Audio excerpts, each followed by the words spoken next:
لبيك اللهم لبيك لبيك لا شريك لك لبيك. خوشبويي والا شی په ګډ وي. 108 پوښتنه: که د څښلو په شي کې د خوشبويي والا شی ګډ شي، لکه په چایو کې چې هیل ګډ شي، د دغه شي څښل د احرام والا لپاره څه حکم لري؟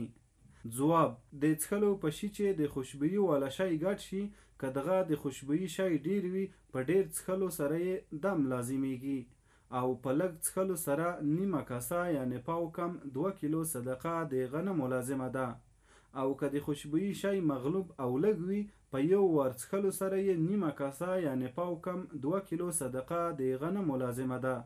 خو که یې په یوه مجلس کې تر یوه ور زیات وڅښي، دم پرې لازم دی، او که یې په جلا جلا مجلسونو کې وڅښي، د هر مجلس په وجه نیمه کاسه یعنی پاو کم 2 کیلو صدقه د غنمو لازمه ده. اللهم لبیک.